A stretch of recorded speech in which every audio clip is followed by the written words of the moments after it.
Ever tried Poha Idly? It's a soft, fluffy delight made from flattened rice, idli rice, and urad dal. Originating from the heart of South India, this dish is a breakfast staple, loved for its light, spongy texture and subtle, comforting flavors. The journey to a perfect Poha Idly begins with selecting the right ingredients.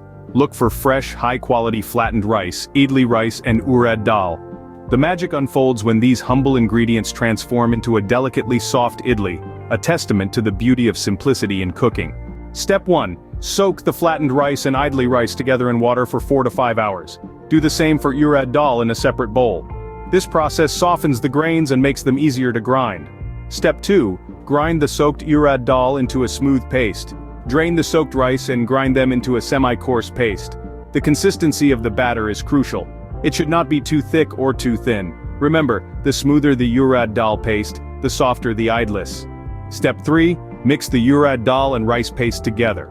Add a pinch of salt and leave the batter to ferment overnight. Now, this is where patience comes into play. The fermentation process is vital to achieving the light, airy texture that we love in idlis.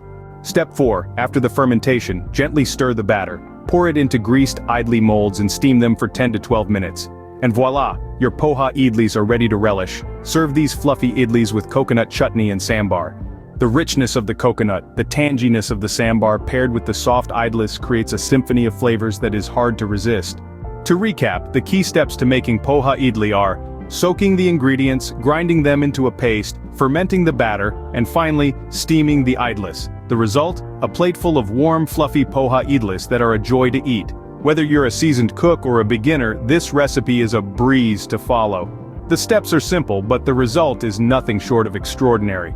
Remember, the secret to a great Poha Idly lies in the fermentation process and the quality of your ingredients. So, go ahead and give this recipe a try. Happy cooking!